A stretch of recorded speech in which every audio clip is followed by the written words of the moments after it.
Hi, Trudy. We're back from technical difficulties, and we're going to pick up where we left off. We were saying that your teacher was mainly reading to you in English. And I had to read back to her. You had to read back to her in English.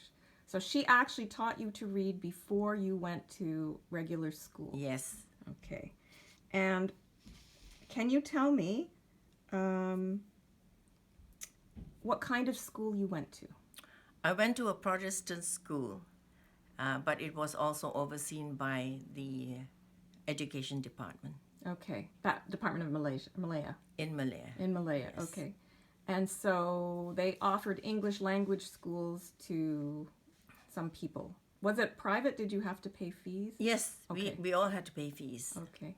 And how old were you when you started at the English school? I was 6. Okay. And after taking lessons from your private teacher, how was it when you started in the classroom? It was very different. And it was a little difficult for me to adjust myself because I started the school during the 3rd term, Oh, okay. not the 1st term. Right. And I was handicapped in that way. Mm-hmm. But my English pulled me through. Because you had private instruction. Yes. Okay, good. And what were the teachers like? Were they English teachers? I mean, were they from England or another English-speaking country? No.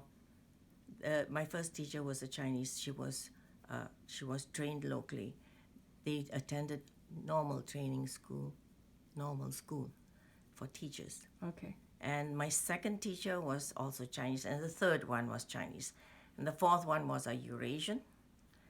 And the fifth one was also a Eurasian. And it seems to make a difference because the Eurasians speak English a little better than the Chinese because the Chinese, because of their accent. Okay. All right. And besides English, did you learn any other languages? Yes, I had a few months of Malay when Okay. I was an adult. Oh, when you were an adult, not Yes. not at school. No. And I learned French in my last senior year Okay. because we needed an extra subject. And we needed as many subjects as we could in order to pass our exams for the school certificate. Right. Okay. It was, so we tried our best, and I had about 1.5 years French, that's all. But I passed. Okay. Now, you told me before that a lot of your neighbors when you were a child were not necessarily Chinese. That's right. There were Sikh, there were Chinese who didn't speak Chinese but spoke Malay, and mainly those two. Not many Eurasian or Malay children around our area. So we just played with the children around our area. Okay. And we had to communicate in English, of course, because we didn't speak their language. Okay, and they didn't speak Chinese. And they didn't speak Chinese. Okay, good. Now, when you were at school as a child, were there any miscommunications or anything with your teachers in English? No, because we all spoke the same way. Okay. And you understood each other. That's right. There's accents. And you were in your home country, so it was Yes. different.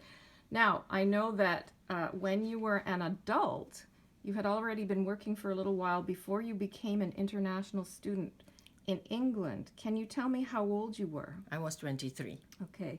And where did you attend college? I went to Bath, and I attended Teachers Training College in Domestic Science In Bath, in England. Bath, England. Somerset, England. Somerset, England. Okay.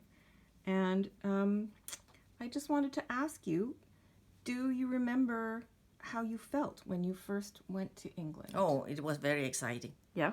Very exciting. And I was looking forward to it. Okay. But a little bit apprehensive. Right.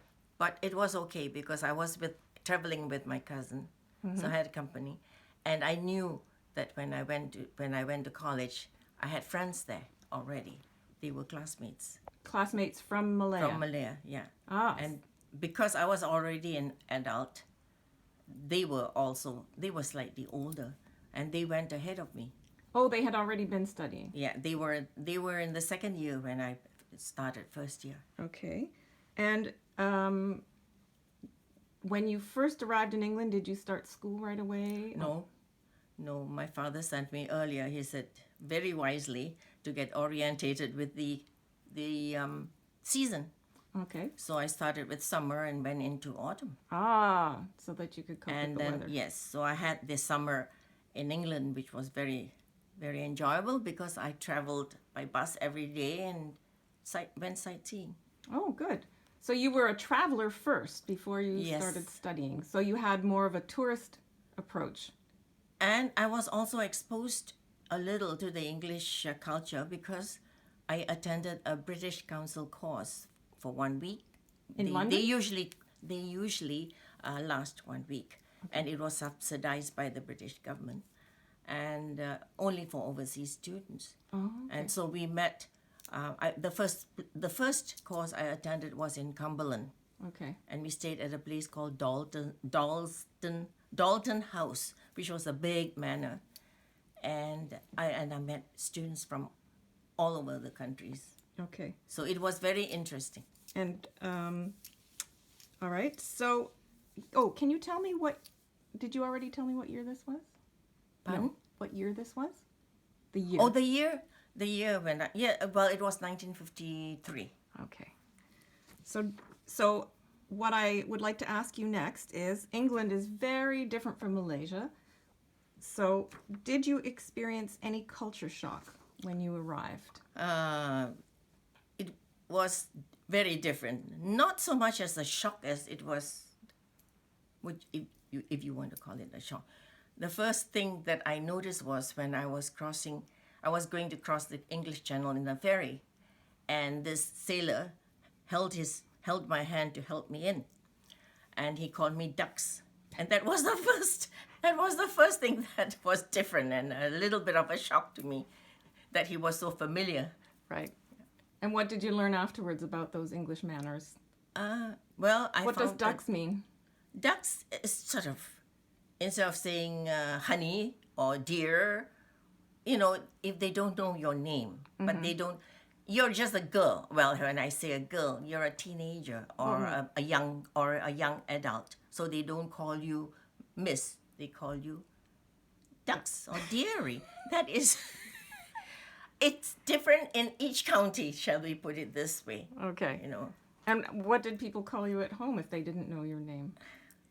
Oh, they just called me by a nickname. Okay. Yeah. All right.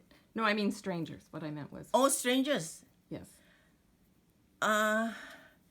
Well, you know what? In Malaya, the Chinese, the girls especially are more protected, so they do not have much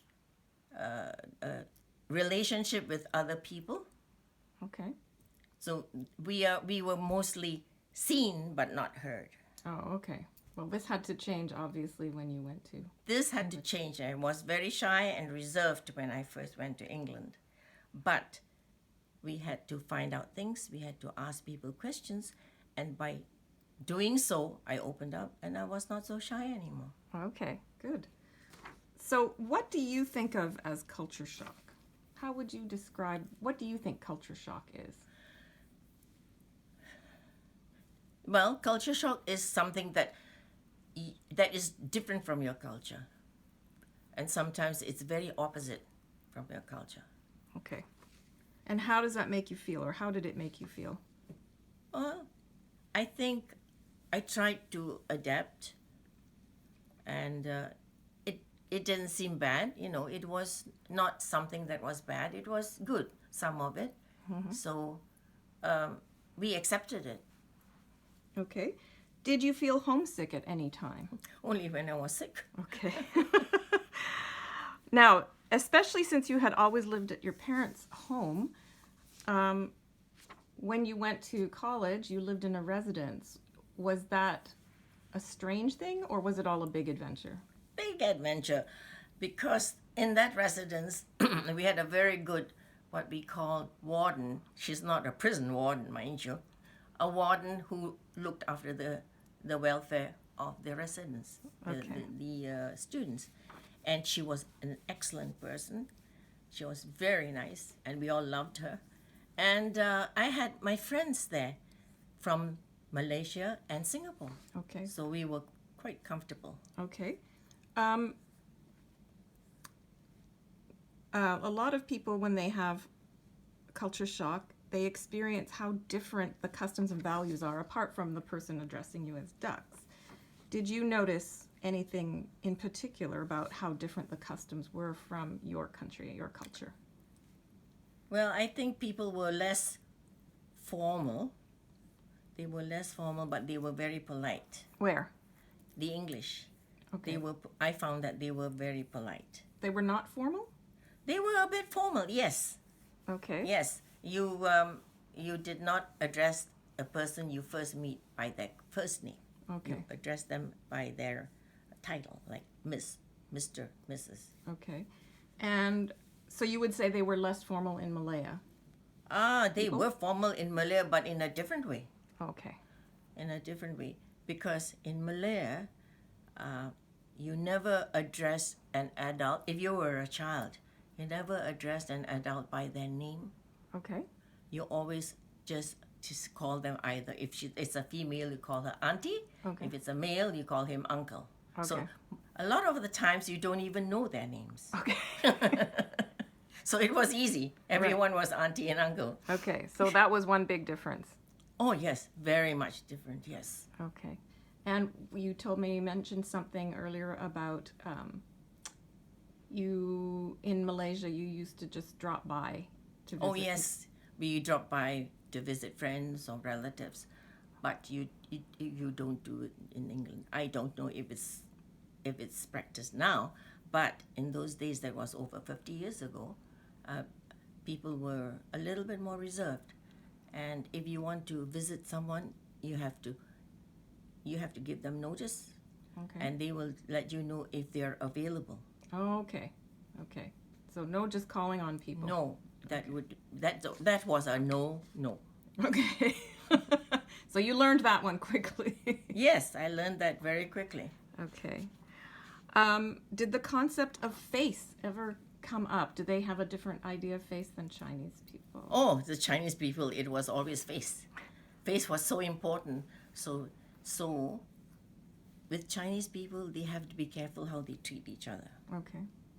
because they are very sensitive and they could be your enemy for life for just a slight offense. Okay. And how was this different from England, or was it? In England, well, they don't talk about face or anything. No. With English, it was more honor. Honor. Yeah. Oh. Okay. More honor, and it's more the individual than the collective. The Chinese, it's your family first. Okay. Your family name is important. With the English, you each do your own thing, and mind you, you shouldn't bring disgrace to the family, but they encourage individuality. And you noticed that? Yes. Okay. And you noticed that with the other students, the English students? Yes. They were different? Yes. Okay. Did you experience any miscommunications with the English people, English students?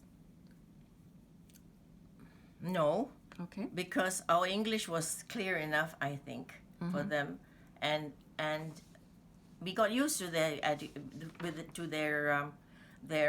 speech, because we used to watch movies in English and American movies. So with the when I say languages, the two kinds of English, I was very familiar with it. Okay. Yeah. And what about etiquette, English etiquette? Was it different than Malay etiquette, Chinese etiquette? Yes, but then I learned a lot of it from reading magazines as well before I went to England. Okay. So I knew how to behave myself and what was polite and impolite. Oh, you did your research. Yes, So that minimized your culture shock, would you say? that's right, exactly. Okay. But then you see, I did a lot of observation before I did anything, so that I didn't make any mistakes. Oh, okay. So you were careful. I was careful. Okay. And do you think that you went through any of the same stages of cultural adjustment that maybe other non-English speaking people went through? For example, did you, after the feeling of adventure wore off, did you feel Like you wanted to go back, or that you were frustrated at all?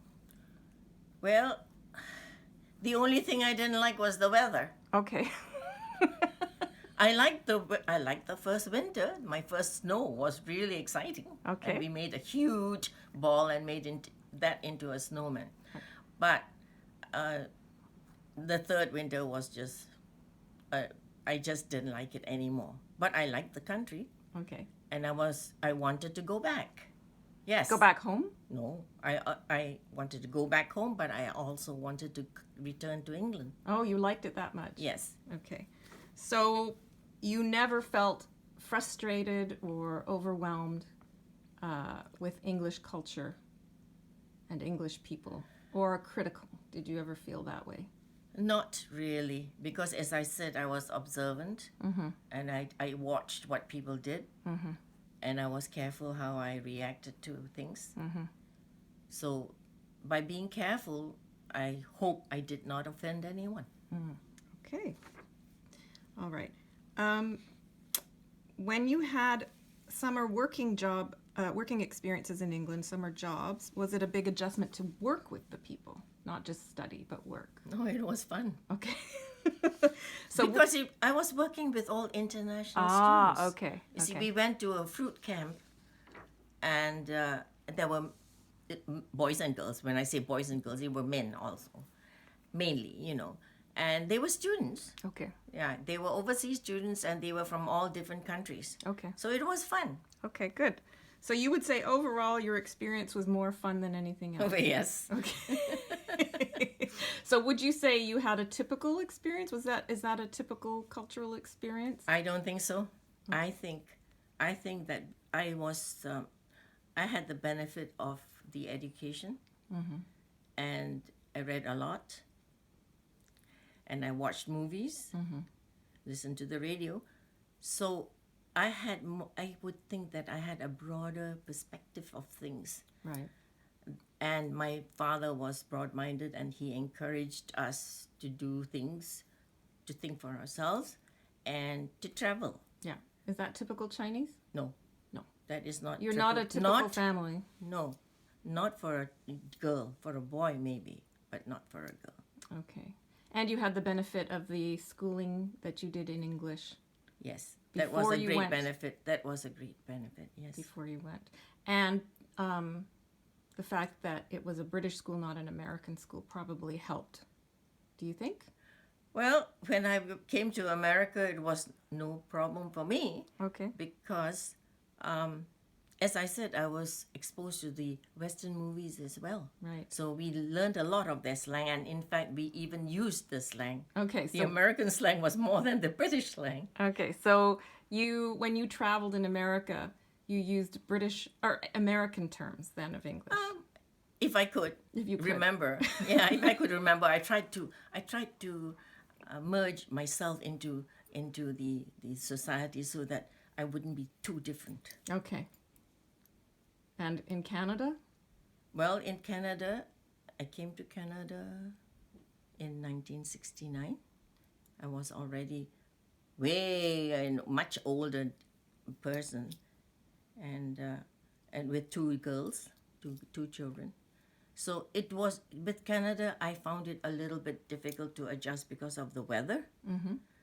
And with no friends around, it was difficult. So it was a different experience in England because England, when you Yes. were an international student, you had friends from back home. That's right. So that kind of cushioned you. Yeah, that made a lot of difference. Yes. Okay. Thank you very much. Well, Trudy, we have a lot of footage here, which is really great, and I really appreciate it. I shouldn't really call you Trudy because that's rude. Mom. That's culturally not appropriate. But it's Are just you for the calling purposes, me- just are for the you- purposes of the interview. Are you addressing me as an interviewer or as a daughter? Well, both right now. Okay, so thanks very much. Yeah, you're very welcome. Okay. All right. Bye-bye. Bye.